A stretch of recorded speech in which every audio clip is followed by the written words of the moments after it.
Welcome to Through My Eyes, our series of interviews with military veterans, sponsored by David Warner and the Studio 25 Podcast Network. My guest today is Charlie Tipton. Charlie served in the Marine Corps, and he spent 13 months in Vietnam from October of 1967 to November of 1968. Charlie, thanks for doing this. I appreciate it. No problem. And thank you for your service. So let's start out with a little bit of background on you. Where were you born? Where'd you grow up? Well, I was born in Syracuse. I grew up on the West End, Fabius Street. I was a poor white guy. A poor white guy? The poor slums, yes. And then we went to Burnett Park Drive, right on top of Burnett Bakery. So it was there, yeah. Okay. That was great. I went to Sacred Heart School. You graduated from Sacred Heart? Yes, sir. Catholic school? Yes, sir. Wow. Okay. Yeah. So you graduated in 1966, right? Correct. And very shortly after that, I think it was maybe August, you enlisted in the Marine Corps. Right. So tell me why the Marines and why did you enlist? I enlisted because I wanted to serve my country. I wanted to go in the Marines because I thought that they would teach me the proper way to shoot because I had never shot a weapon before in my life. Okay. Yeah. So you picked the toughest branch. Why not? Yeah. Oh, there you go. Brave guy. My mother raised me tough. Did she really? Yeah. Speaking of your mother, how did your family feel about you joining the Marine Corps? Well, she didn't say much. She just let me go. Okay. Because she was in the hospital at the time. Oh, she was ill. Yeah. And then in boot camp, she passed away. So I went from 1040 to 1060 where I graduated out of the Marines. Yeah. Because that's about was equal that I had and I redid everything I did from the beginning. So that was cool. So you were there a little longer than? Probably originally it was supposed to be just 6-7 weeks. But I got out short because they needed bodies. Okay, so let's just back up just a little bit. So you did your basic at Parris Island like most Marines do. Yeah. Right? There's only 2 places, yeah. Yeah. Okay. So and you said that your mother died while you were there, so you went home, obviously. Yes, sir. And when you came back, you had to do some of that training over again? Is that what you said? Yeah, they put me back in something that was close to what I was doing. So what they were doing is what I already done. Okay. But that's all right. I never did the slide for life or any of that. The slide for life? Yeah, where you go down a rope, and then they say attention, and then you go into the water. Oh. But I never had to do that, thank God. When I was prepping for another interview that I did with a Marine, before I interviewed him, I watched a video of recruits arriving at Parris Island, like in the middle of the night. Right. And all the yelling, all the screaming, all the swearing, when I finished that video, I had a headache, and I can't imagine. So tell me, what was it like for you when you got there, when you arrived? Well, you didn't know what's going to happen. You got people shouting at you left and right, and basically, it was amazing how 4 guys can run 60 men. All day, all night, you know. 1 guy. 4. 3. Oh, three drill instructors. Yeah, but they do one at a time. Yeah. Yeah. Okay. So you got your hair, you had shaved, and you went through all that. Oh, that was neat. Yeah, I didn't mind short. No. So, is there anything in particular from your experience at boot camp that you remember? Any memories that stick out in your mind, or was it pretty routine for you? Well, there was one problem that we had that the guy up above me slit his wrist and blood was dripping down, but other than that, it was fine. Okay. You know, it was hard. You got to do a lot of extra PT. And when the flag was up, the red flag, then you're supposed to go in and relax because of the heat. It's there. They don't know how to relax. Yeah. They're relaxing as your PT. Okay. Yeah, you were there in the middle of the summer, so it had to be Yeah. brutal. Yeah. Yeah. So after boot camp, you went on to advanced infantry training? Yeah. And where did you do that training? Camp Lejeune. Camp Lejeune. Yep. Okay. And tell me a little bit about that specific training. Was there particular weapons you learned how to use, or? Well, you didn't learn because they were short on ammunition, so we didn't really shoot a lot. So other than the weapons on the thing, we didn't get like machine guns or stuff like that. Or anything. It was just basic M14s. Yeah. M14s. Yeah. So the M16 wasn't in use yet. Well, the M16 was in use over in Nam. But not for. But we trained on the M14, which literally I can't believe that. Yeah, I could assemble and disassemble that. With your eyes closed? We won't go into that part, will we? No. No. So what was your MOS? When you left AIT, what was your MOS? I was at 0141. Which is? Administrative. Okay.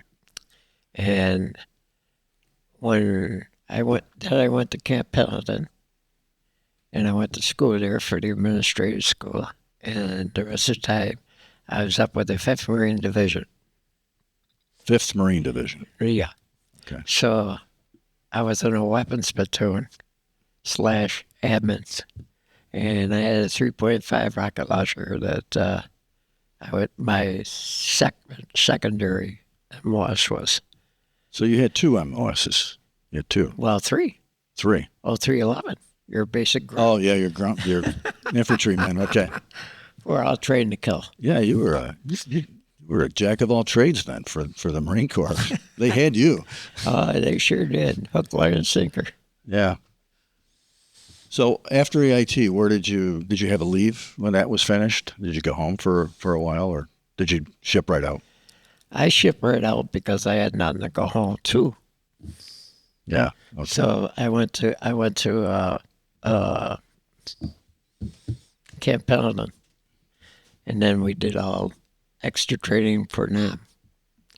And then I was in the restroom, and I heard our CO say that we're going over, which we just finished wet net training, which just about every Marine, believe it or not, had to puke when they got up to the top, because the ship kept rocking, and they didn't give us any instructions on that, and a lot of us haven't been on ship.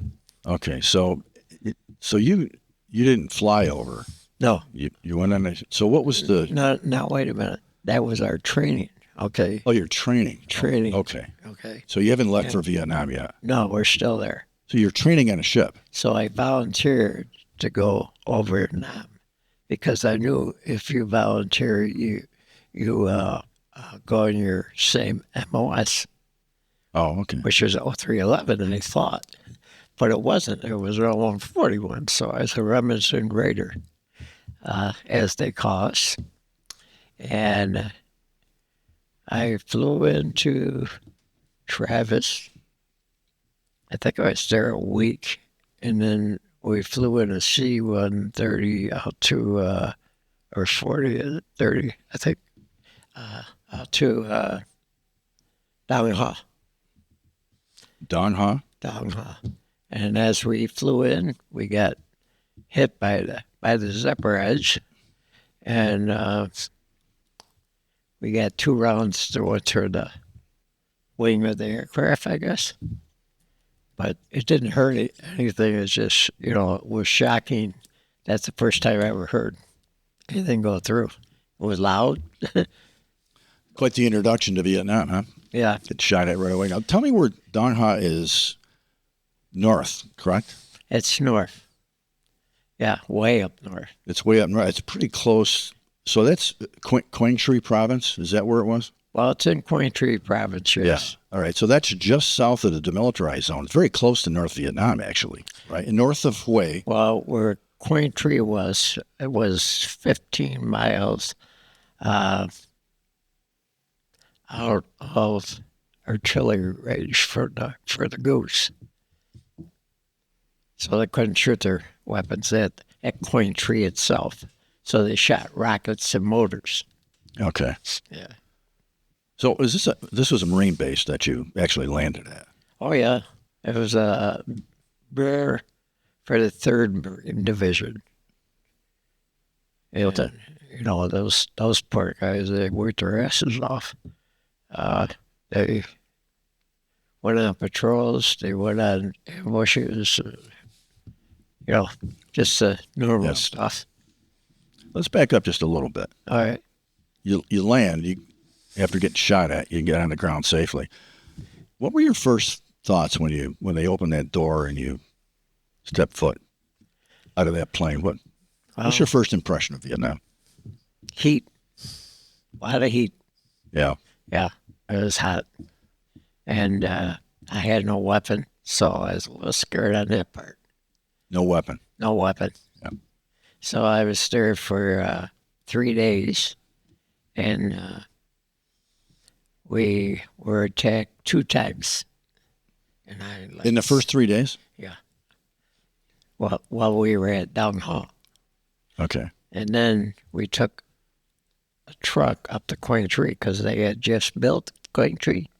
Because 3rd Marine Division said, okay, this is where our command post is going to be. And then my unit was HMM 163. And that was a helicopter. This is a helicopter squadron you're talking about, right? Yeah. So the task was the normal stuff, and the sad task was to write letters home to the parents for the CO. This is what you did as part of your admin MOS, right? Yeah, right. And then we got hit, and quite when Tet Offense was,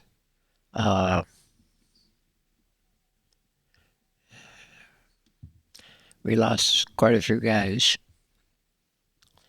But CB saved us because they got 50s. That's the cal. Yeah. Well, that was during the Tet Offensive. You're talking. Okay, that's because they almost overran the base. Yeah. They knocked the tower out.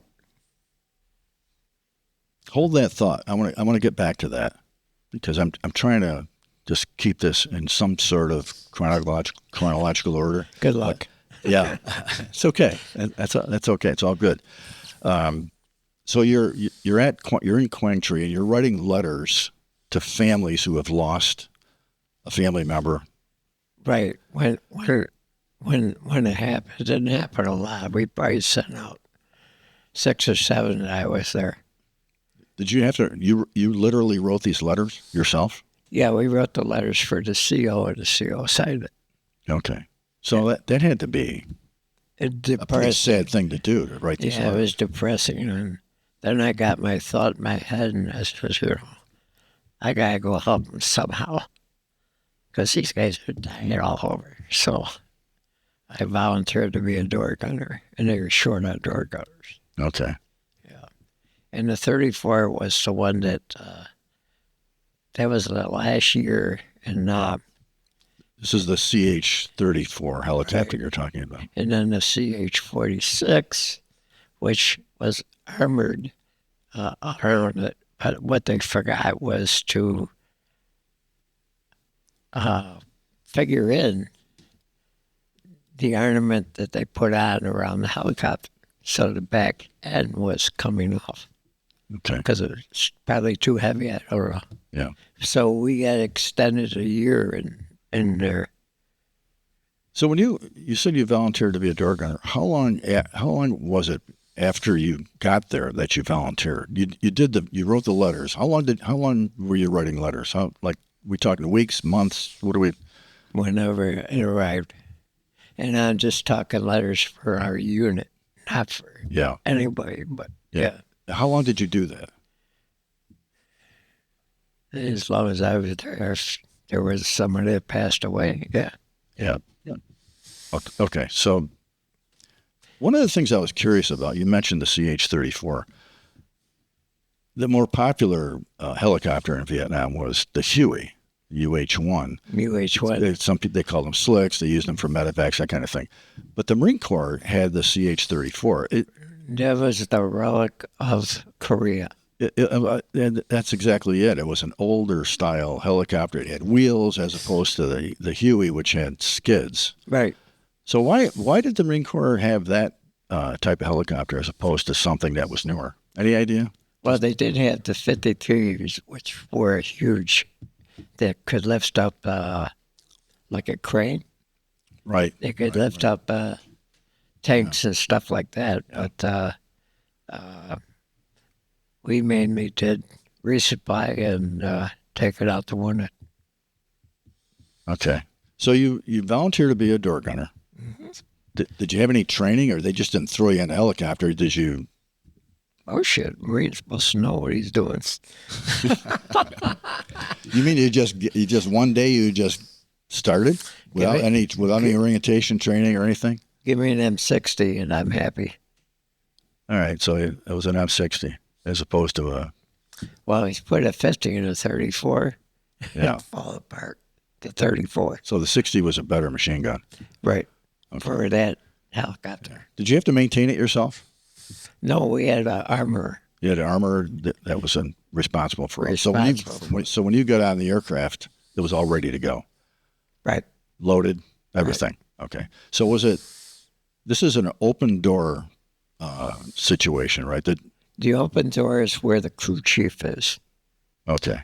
The gunner is on the opposite behind the pilot. Okay. So 4 crew members. Right. Crew chief, door gunner, co-pilot, pilot. Right. Okay. Right. All right. But it is an open door thing, right? Yeah, where the crew chief is, yeah. Well, what about where you were? No. It was not an open door. Just a window. So how was the gun situated? Out the window? Well, actually, it's not like it was on a slick. It was recessed into, so you could swing it inside. Okay. Or your slick you can do outside. Right. Yeah. So you weren't hanging out like they did on the slicks. No. All right. No. So you didn't have to be strapped in or anything like that? You were supposed to be, but, you gotta act quick. Yeah, there's no time to think about a goddamn seatbelt. Yeah, I bet. So what was it like when in your first mission as a door gunner? Tell me about it. Do you remember your first mission? Do you remember? Yeah, it was depressing, but I got through it. Why was it depressing? Well, we went into a hot LZ. Landing zone. Yeah. For those who don't know, LZ, it's a landing zone. Sorry. Okay. No, it's all right. That's okay. And we were taking fire, but we couldn't fire out because we had our guys out there too. I understand what I'm saying?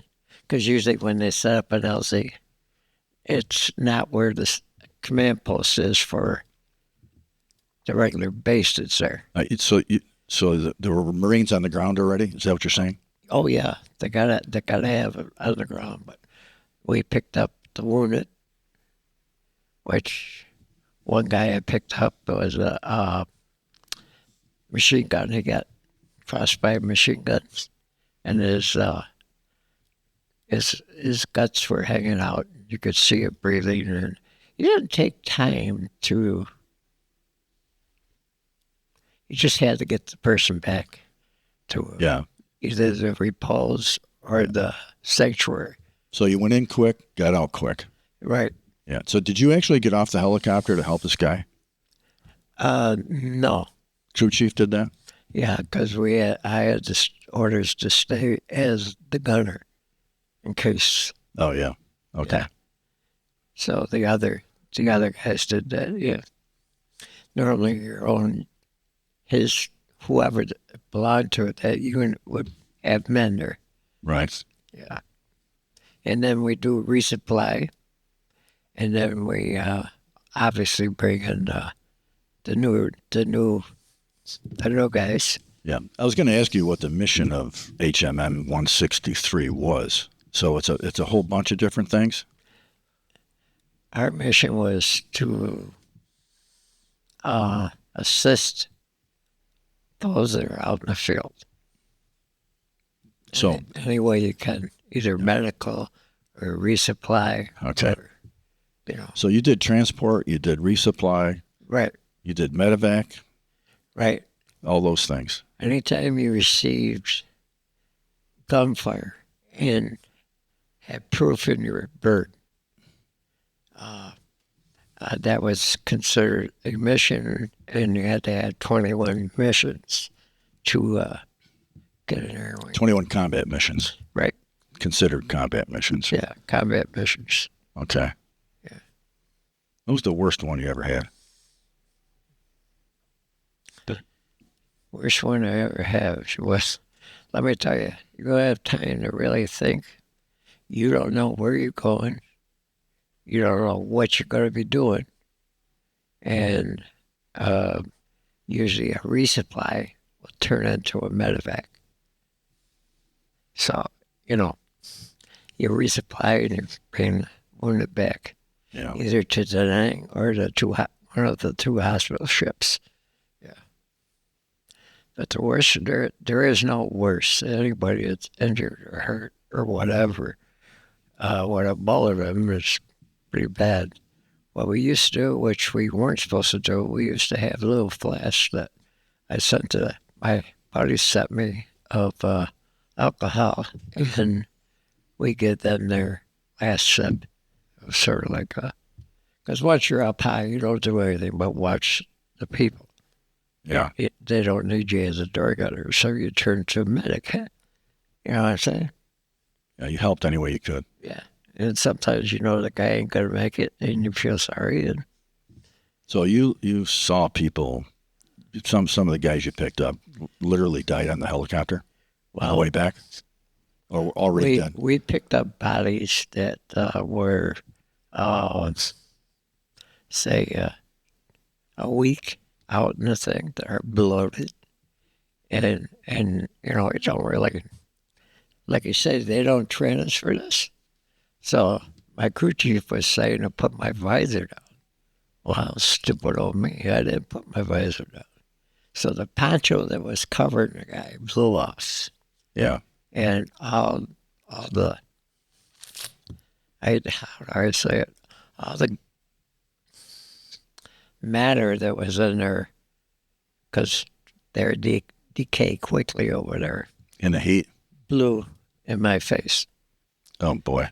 So when I came back from that, and I got married, and then I got in the post office in '76, I think. I had joined the fire department because I needed some activity.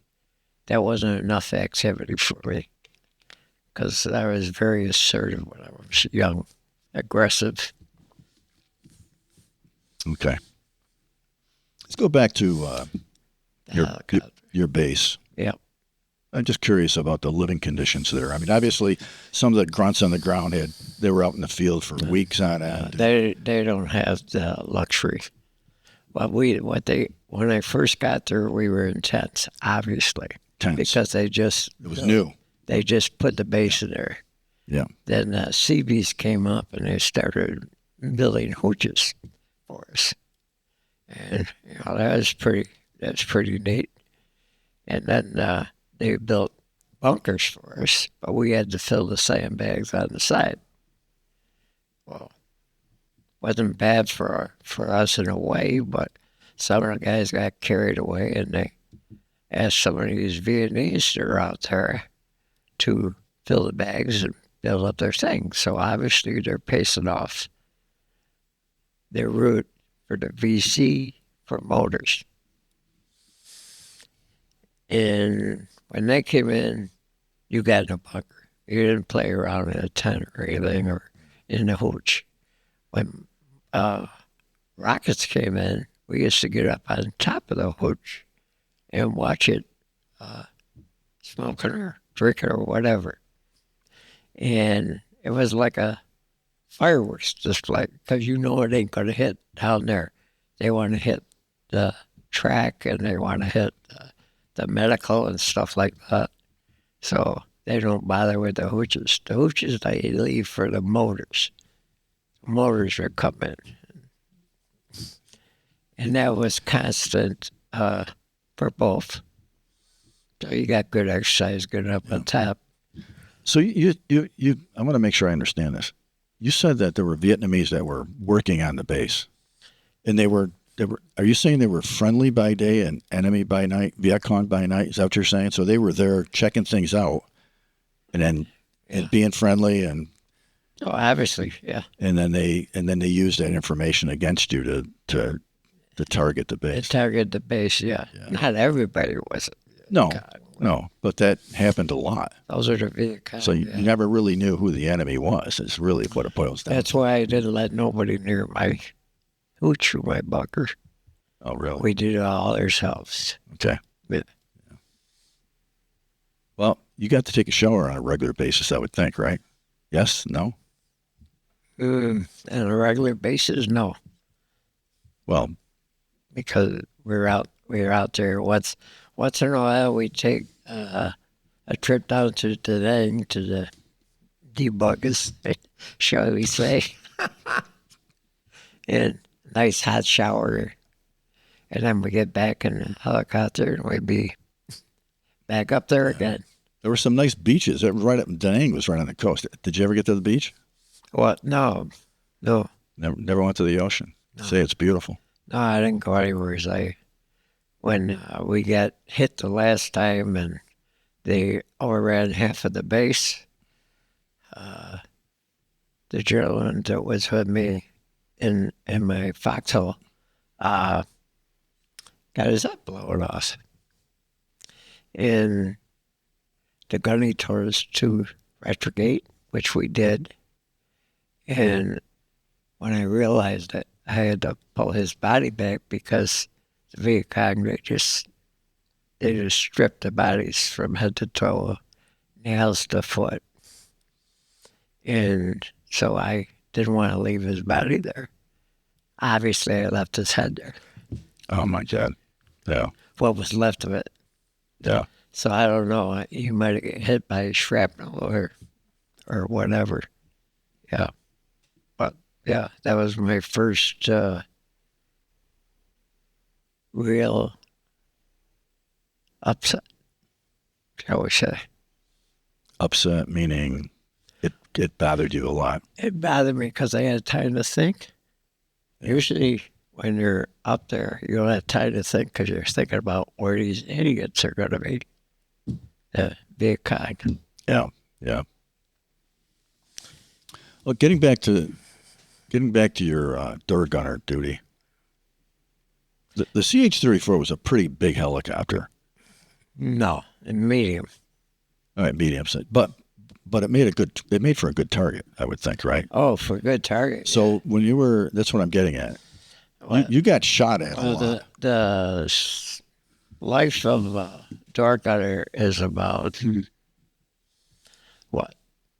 2 days, they say? On average, 2 days? On average. How close did you come? Close. Yeah, so what's it like? Let's think back to the first time you were in that helicopter and you got shot at. And they were literally hitting the helicopter. Right. What's that like? Well, as long as they don't hit the hydraulics, we're doing fine. It'll still stay up. Yeah, but it had to scare the hell out of you when you're hearing these pings, and right? It just put you more alert. Okay. Focus. Made you focus. Made you focus. Okay. And when you shot and they didn't shoot back, they either ran like hell or they're dead. Or you got them. Yeah. Yeah. When you went on a mission, did you have rules of engagement that you had to follow, or was it a free fire zone? We could not shoot unless they shot on us. That was the rule, but Yeah, we didn't follow rules too well. That was going to be my next question. Did you follow the rules? You didn't. Well, I can understand why. I mean, it's either you or them. Right.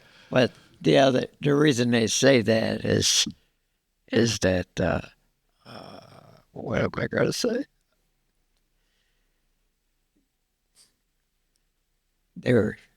I don't know. It's just one of those dumbass rules.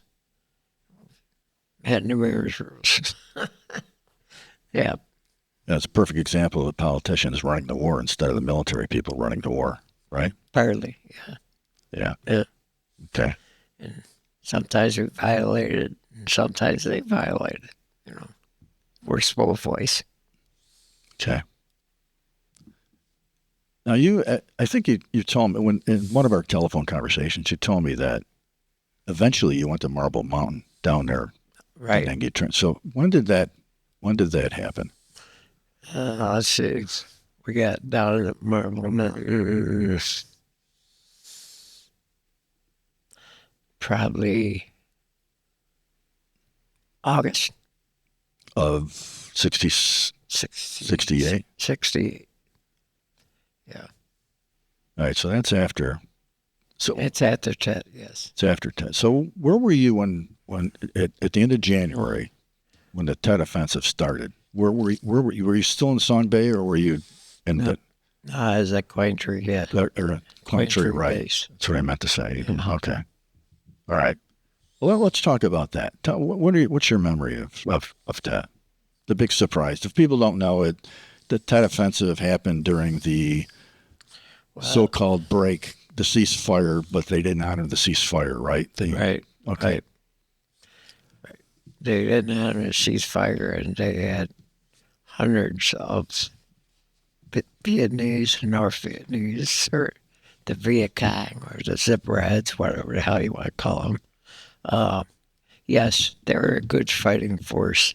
The North Vietnamese. Viet Cong, they just give you a rifle and go for it. Yeah. So when the base got hit, the Marines were out front that are normally their base. They got overrun, so they pull them back. And it's a united, because everybody shoots the same thing, you know what I mean? Uh-huh. So we were the rear guard. And when they retroceded, then we could shoot. Until then, we couldn't shoot. And then you would watch them time after time, wave after wave come in. Usually we would get help, either from, what's that flying bird? I forgot the name of it. The helicopters the Air Force had. You should know. I should. Oh, what the hell was the cop? They had all the Gatling guns on and everything. Oh, the Cobras. No. Not the Cobras? No. The Puff the Magic Dragon. The big scene. Yeah. Okay. Oh, that was beautiful. You actually saw this happen? Oh, yeah. Saw one of those things fire on the ground? Oh, yeah. Yeah. Yeah, thousands of rounds a minute. Oh, shoot. Right? They were just dropping like hell. Okay. But, they only got so many aircraft that did that, so we were lucky to get one time. Yeah. And anyhow, when they got into the base, I seen a tower get blown up. Poor guy up on top. He had to ride down. But anyhow, and that's when I got I don't recall any names that we had out there because I only wanted to learn their first names or their nicknames. We didn't want to have time or think about the sadness that brought.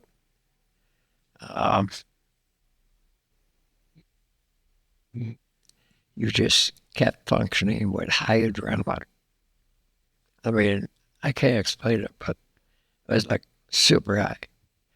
And then, so you're ready when these zipperheads attack.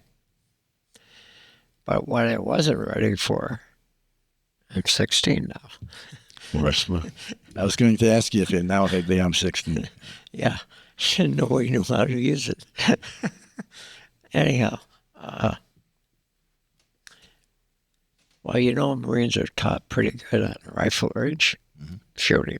So you know that you hit these guys. And we call them gray ghosts.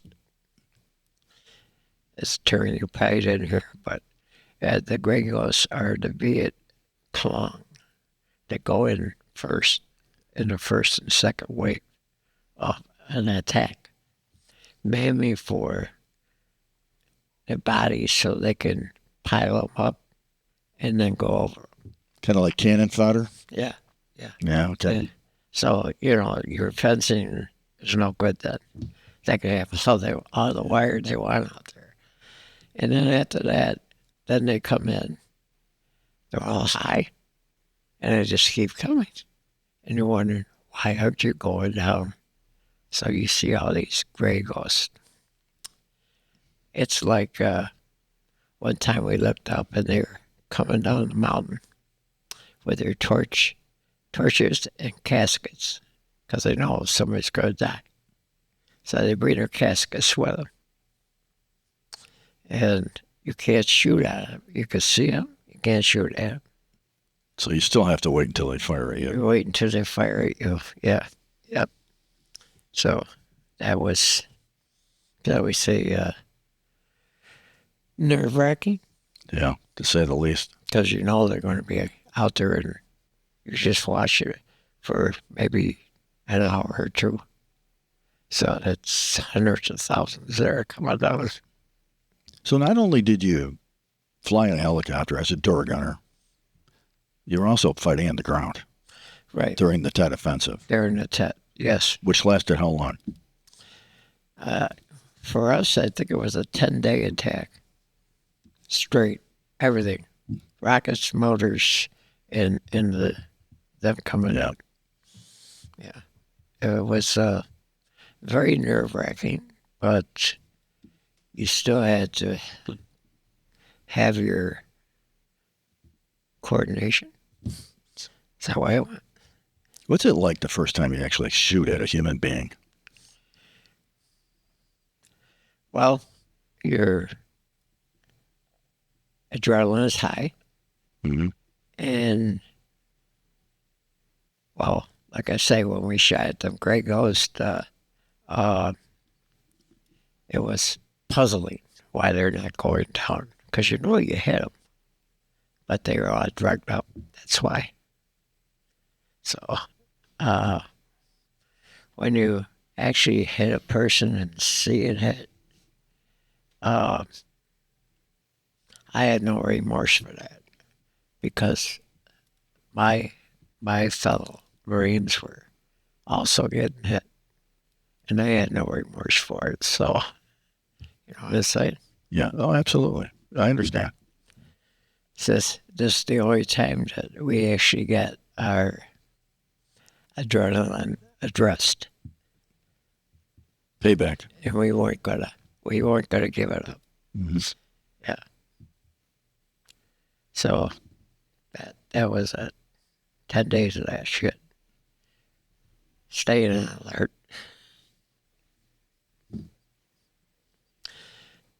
The guys in the 5th Marine that were out there, I mean 3rd Marines, excuse me. The guys in the 3rd Marines, I gotta give them a lot of respect because they were getting hit hard. Okay. Yeah. Did you have trouble with the M16? I know when it first arrived there that it jammed a lot. Did you have that problem? Jamming, no. No? No. But to clean it, yes.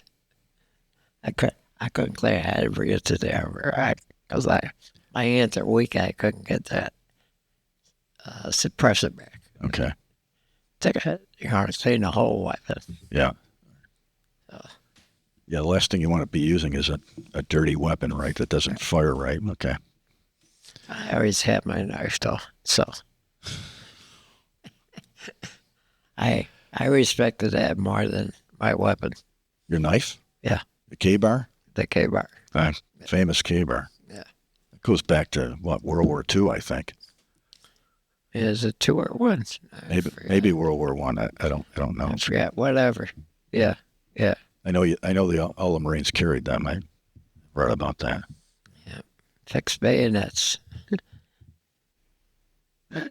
Did you ever get hurt? Any wounds or anything like that? Any problems? Other than going bonkers, I did fine. Okay. So you never got shot.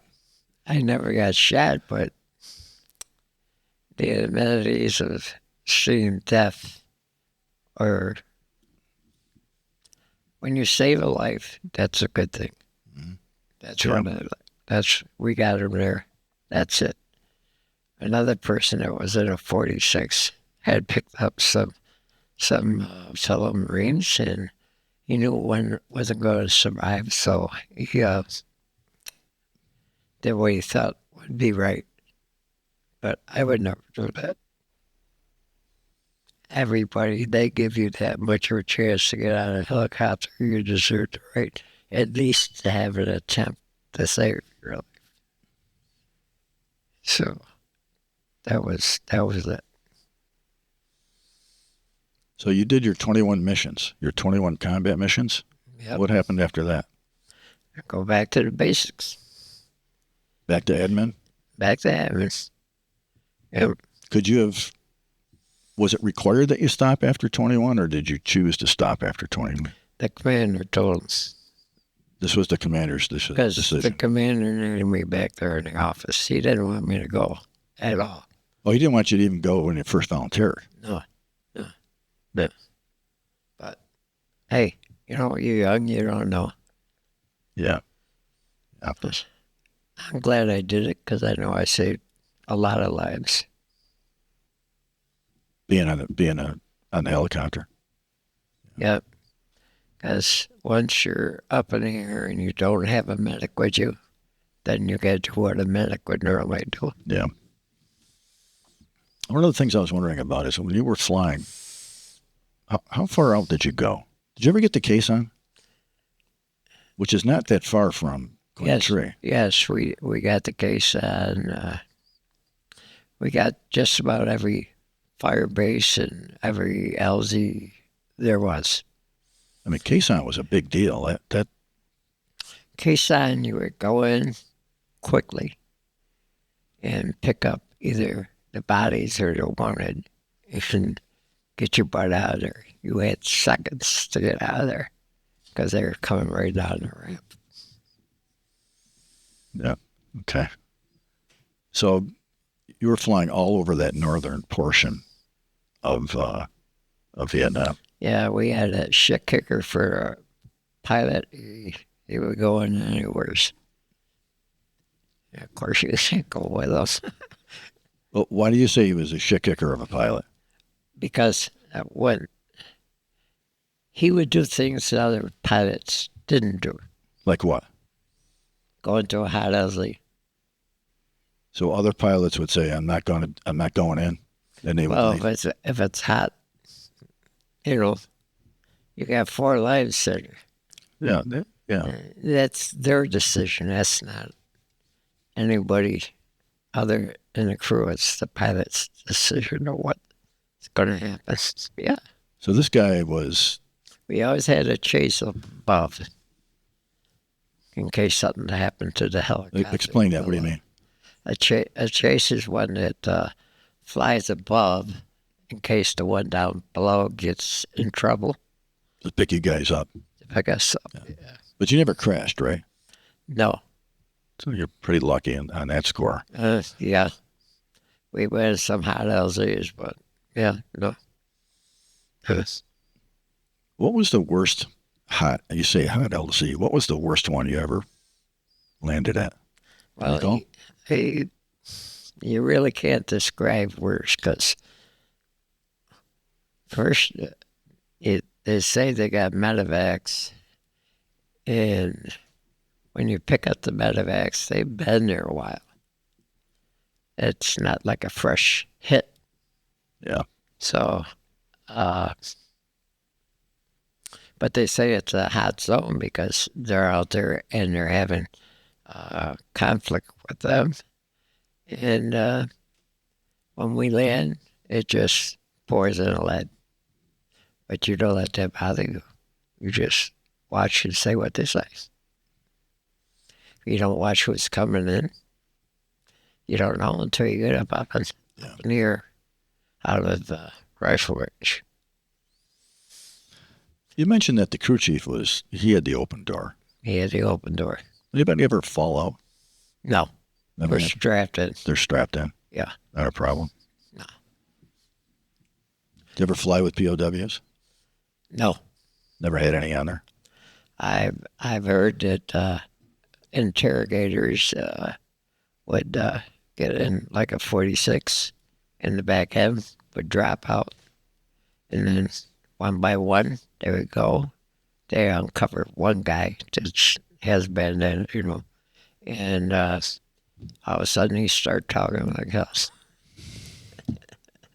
So a way to get them to talk, I guess, huh? Yeah. I mean, we did sadistic things like they did to us.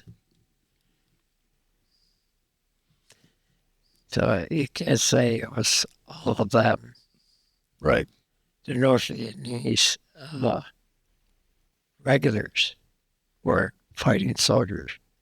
Yeah, they were better trained, better equipped, Right. as opposed to the Viet Cong. The Viet Cong was, here's a rifle, go use it, you got 14 bullets. So they were farmers, basically. Right? Basically. Yeah. Yes. Did you have any contact with any of the Vietnamese people, the villagers or anything along those lines? No. No, because you were on the base most of the time. You weren't out in the field. Okay. The only time we had a chance for that is when we went for resupply in a truck up to downtown, because that's where we had to get all our resupply from, Okay. the food and stuff like that. Did you get an R&R? You must have had an R&R somewhere while you were there. I tried once, and I got bumped because an officer got it. Then I said, screw this shit. And I went back up to the mess. The mess hall? No. The mess. I'm sorry. Okay. Gotcha. Yeah. Yes. Yeah. So you end up, eventually you go to Marble Mountain, which is down there at Da Nang. Right. That was a Marine Air Base, right? Right. Okay. So what did you do there? It was a combination Marine and Army. Helicopter. Okay. Yeah. So did you have guard duty there, or just strictly admin while you were there? Well, they must have had a defense somewhere, but no, we weren't actually active as far as other than having our M14. That was all. So you saw no combat down there? Well, the combat, when we were out there, they had their prisoner war camp, and then they had their Green Berets, and they miscalculated, and they came up in the middle of the Green Berets, not our prisoner war camp. So they had a battle there. They had a 105 that was up on top of the hill that they dug through the hill. Amazing. I can't believe that. But they dug through the hill. They got the 105. And then we went up with our unit and got it back, which was not a hard thing to do. But when a 105 is shooting at you, you don't want to go down the lines. You're saying the Viet Cong captured the 105? Is that what you're saying? Yeah, they dug right up. They dug through the mountain. They tunneled? They tunneled. Yeah. Amazing how they got mazes under there. They got hospitals under there. Yeah. Yeah, the tunnels were big. They were all over Vietnam, South Vietnam. Yeah. So were you actually part of that when you recaptured the 105? No, that's just an event. Okay. Yeah. Okay. So you get down to being a short timer. What was that like? Were you nervous? The last 30, 40 days you were there? My adrenaline was still high, but I feel, I functioned because I had memories that I could start thinking of where I couldn't think when I was up at Queen Tree. You understand what I'm saying? Yeah, it started to sink in. It's like going from, let's say the field out to the beach. It was sunny. You enjoyed. That's it. Yeah. You did, but you didn't enjoy. Did you see any drug use while you were there? A lot. A lot? Like what drug? Like what? Everything. Prominent? Maybe marijuana. Because you could, back in those days, they had the Winstons.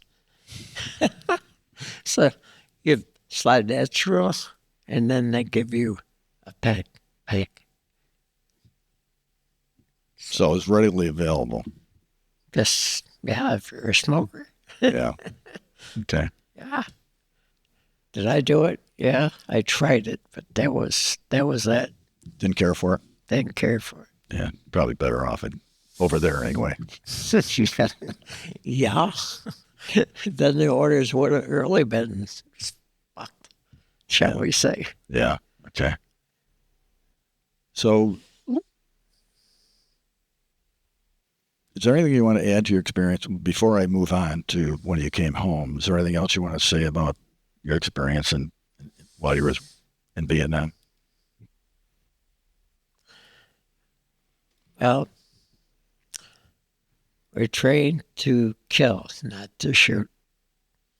So that was basically it. If you were shooting and had to shoot, you better have something to shoot at.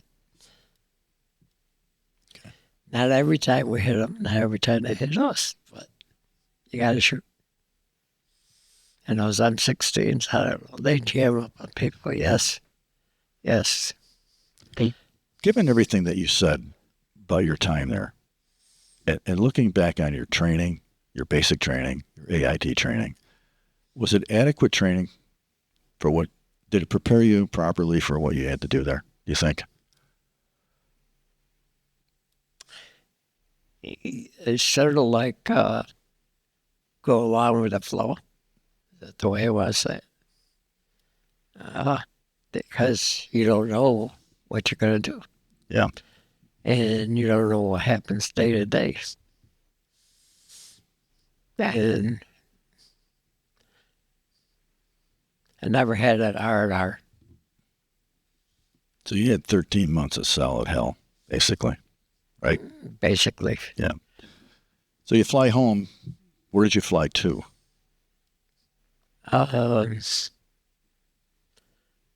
We've flown to El Toro. California? Yeah. The Marine base out there, Artella. It's probably closed now. Mm-hmm. Yes. Another relic. Yeah.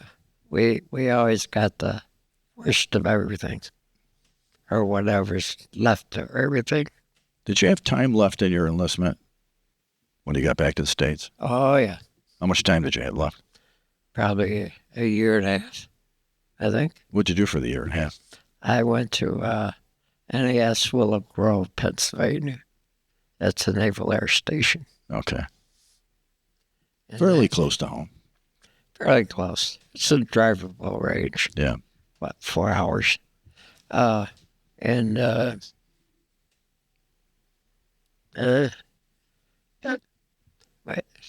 we used to have a flask and then have bread and cheese and just drink and be happy.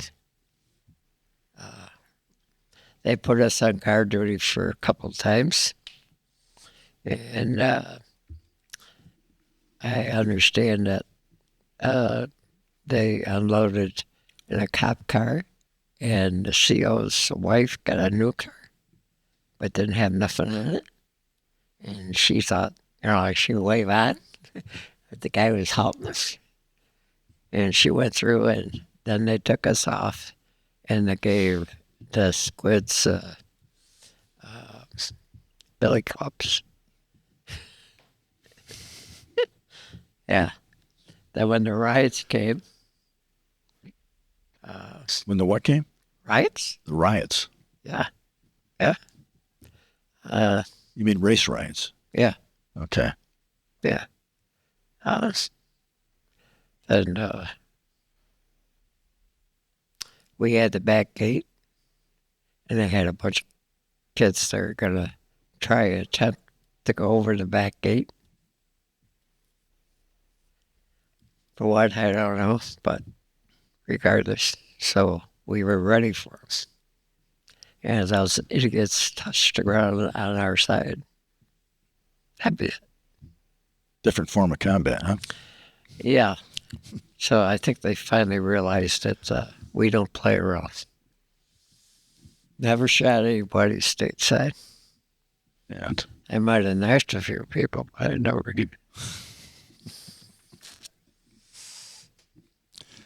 So you were, in a sense, you were fortunate that you didn't get dumped right back into civilian life when you got back from Vietnam. You were still in the Marine Corps. Yeah. Was that Air Base? Yeah. it gave you a little bit of an adjustment period, as opposed to some people who went directly from being in the military to being a civilian, and that was a tough transition for a lot of people. Oh, what was the transition like for you? It was tough because you remember. So what I used to do to get my adrenaline flow, I'd go into a redneck bar and hit the first person that I see in the lower extremity and have a fight, and obviously I would lose. And so you went in looking for trouble. I was looking to exert my adrenaline. I had to have something to do, you understand? Because all I was a Remington Raider. So You're still a Marine. Still a Marine, still typing away. Yeah. Is that something that happened a lot, Charlie? Getting into these fights in bars? Well, the different people, yes. But for me, that was my way of being able to exert myself. So you're saying that it probably didn't take a lot to piss you off. Am I right? Right, I was very hyper. Sensitive. Extremely. Yeah. You touch me on the back and I don't know you're there. Okay, you're going down. Touchy. You're touchy when you got back. Extremely. And I had nothing to go to when I came back. My mother was dead. My father was down in Tennessee. Okay. That was... So I came back and I still had relatives, up in Rochester, so I go up there and visit them a lot. And I started working at Acme. I believe that's what it was. Acme grocery stores? Yeah. Okay. Yeah, because I was doing it while I went in service. Before I went in. Yeah. So I did that for a while, and then obviously I met my wife. That was funny. I was gonna ask you about Elaine, because Charlie married Elaine Wadanka, who is from Little Falls, and that's your connection to Little Falls. That's how I got to know you, because right. because you were brother-in-law with Larry Benani, one of my best friends growing, my first childhood friend. We grew up in the same neighborhood. And I remember you coming to Little Falls to visit Elaine's mother, Ida, right? Right. I remember when Larry was it a stag party? I remember some of those stag parties that you went to with us. Let's say I was totally inebriated, and I walked home, which is sensible. And then I realized I couldn't figure out where I was. So I picked up the phone, which was a flare phone. And I said, I don't know where I'm at. And then I just left the hook and passed out in this guy's bushes. I remember it well. So that was a different kind of evening. Yeah. We had a few of those back in the day. So, obviously, from what you've said, Vietnam had a huge impact on you. Changed you. It changed you, didn't it? Can you describe how it changed? Let's just say that I never had a childhood. You never had what? A childhood. Never had a childhood. No. I didn't go out and play ball. I had no one to teach me, and I had no coordination per se. So I just stayed home. I ran a track cross country though. That was my only outlet before, I was in school. Yeah. But when you got home from Vietnam, when did it strike you that you were having problems? That your experience of Vietnam had a bad impact on you? When did that occur to you? And did you get help? I didn't get help. I went to the VA a couple times, but in the early 70s, the VA sucked. And you had a line. Follow the line, and I'll take you to that place. A blue line, a yellow, red, or red, and some lips. But, it was like you were in jail instead of in a hospital. Yeah. So that I couldn't adjust with that. I tried suicide 3 times. Obviously, it didn't go through. But I just had nothing to live for. And then my buddy, who's a squid, he and Elaine came in to eat, and I and another woman, to see Dr. Zhivago. The movie. The movie. Don't answer what happened. Because I don't remember the movie. I was in between the 2 girls, and they're eating this popcorn.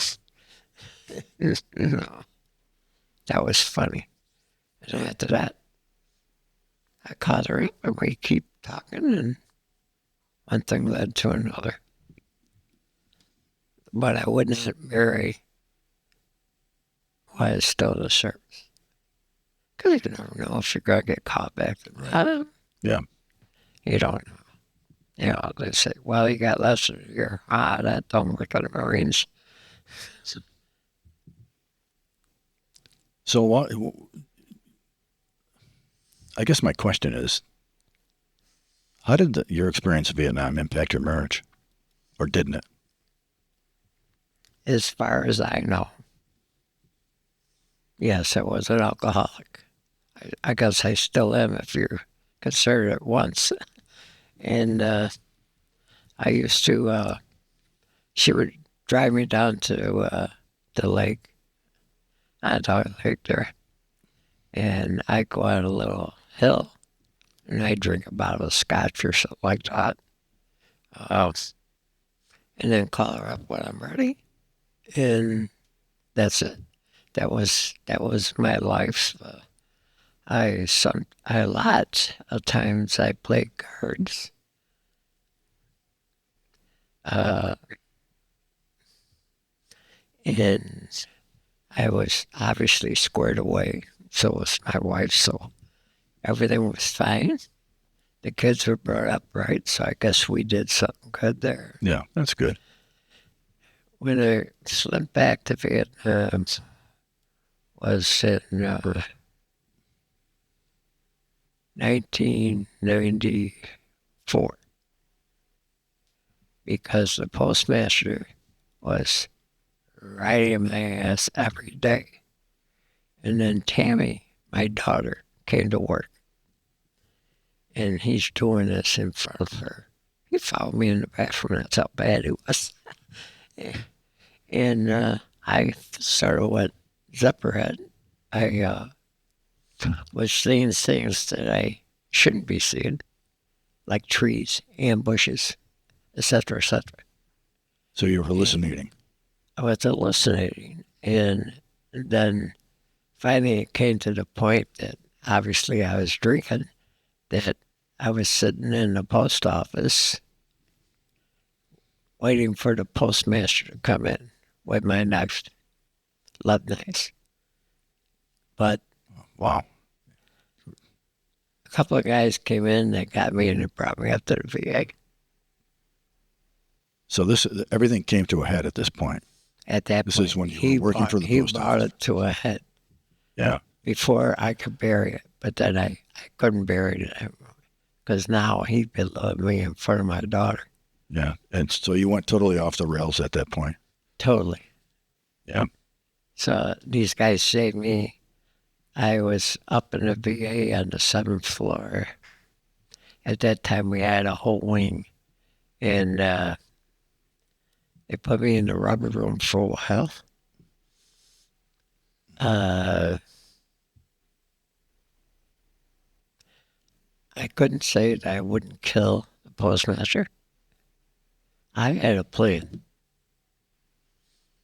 He was going to be zip. This was bad. This was bad. And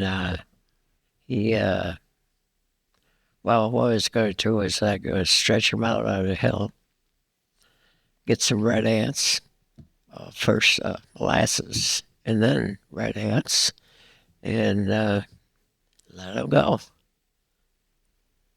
You were back in Vietnam, weren't you? Oh, I flipped. You flipped. I flipped. Really flipped. Yeah. So what got you past this? What did you get treatment? What? Well, I was. You're only supposed to stay in the VA hospital. It's just a type of recovery type. But I stayed there for almost 3 months.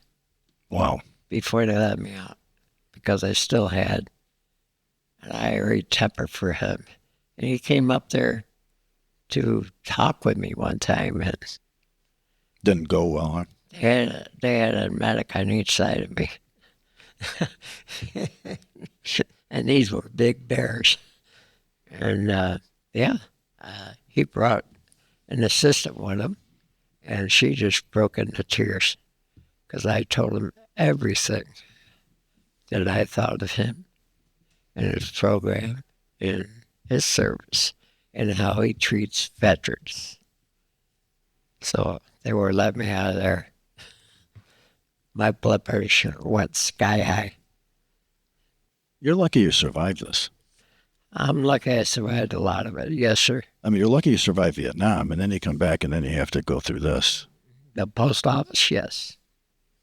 The post office is autocratic, not diplomatic. It's my way or no way.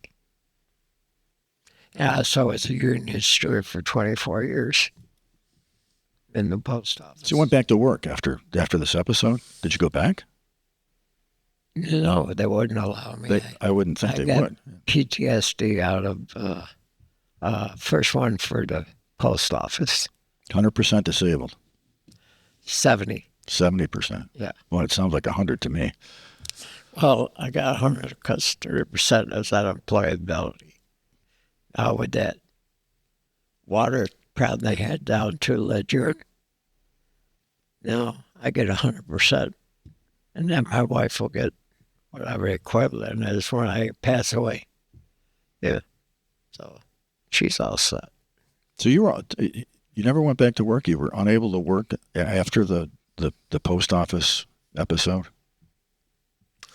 I was still in the Guard, so I had to work to 96, I think it was. Okay. Something like that, in the Guard. I was in the Air Guard, and I was in the Army Guard.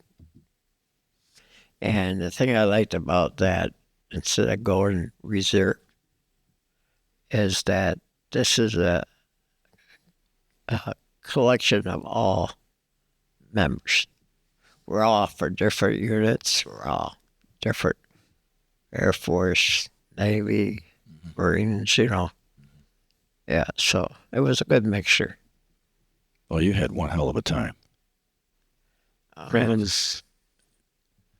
Yes, but the great time was bringing up our kids. Oh, that's a good thing. And I'm happy where the kids are now. Good. And, that's great. And the grandkids are following right in their footsteps. So I was stern, but I don't believe I hit anybody. But I gave that look. And they knew they were in trouble. Yes. Getting back to Vietnam, and I think I'll end with this. The United States pulls out in 1973. 2 years later, the communists take over South Vietnam. After everything you went through, how'd that make you feel? Depressed because of all the deaths that were there. People died for Herkimer's Wall. Yeah, over 58,000. Yeah. And then 100,000 that they got to make their quota was they just got them out of the valleys, the mountains, where the poor people were. Some didn't even know how to write or read. And they just give them a weapon, say, go. Yeah. That was their terminology, and that was very depressing. So he had 100,000 bodies, not 100,000 veterans. Understand what I'm saying? Mm-hmm. Yeah. I do. So that should never have been. Do I get rage? Yes. Even now? Yes. I'm still going to a psychiatrist, and then I go to different groups. Because if I don't do that, I won't be able to talk out any of my problems. And that's a good thing. It'll be a bookshelf again. Yeah. Oh. Well, I'm really glad to hear that you're doing that because it's so important. Otherwise, who knows what would happen, given your history. Well, yeah, when we have groups, it's all veterans, obviously. Sometimes it's a Marine group, sometimes it's a combination, and sometimes we get together with like Desert Storm, Desert Shield, and talk similar. So that helps you. That's good therapy for you to talk. Yeah. Okay. Yeah, because I don't talk much. I'm surprised I'm talking this much. Well, I have to tell you, you told me I knew before that you were in the Marine Corps and that you were in helicopters and all, but I never heard any of this detail. So for you to sit here and say these things, I have to commend you. Not easy, right? Not easy to do. No, it's not, but when you first start, it's for your country, God. That's it. Yeah. Now it's my family, my country, because I still had that adrenaline when I was more assertive when I was in the post office. So I had to do something. So I volunteered to be a fireman. for Liverpool. Mm-hmm. And then I also got on the ambulance. So I was the driver for the ambulance, plus I had EMT training. But we seen some sad things there. And I could smell death when I walked in before, as soon as the door opened. I had to go see the body as soon as the door opened. You knew it. There's that smell that stays with you. Yeah, you knew what that was like. Oh, jeez, yes. Yes. And the sad thing is, nobody really gave a fuck. All that. You're still living it every day, aren't you? You're still, Vietnam's still on your mind all the time. Well, it's something that can't go away. Yeah. Yeah. It's something that you can't change. Yeah. So that's it. I appreciate you driving down from Syracuse to do this. Oh, it's a pleasure. I think it's important to get these stories out there. You went through hell, and I really appreciate you sitting with me and being so honest. I like I said before, I commend you for that. Thank you. Thank you very much, Charlie. Yep. And thank you for watching. That's our latest episode of Through My Eyes. See you next time.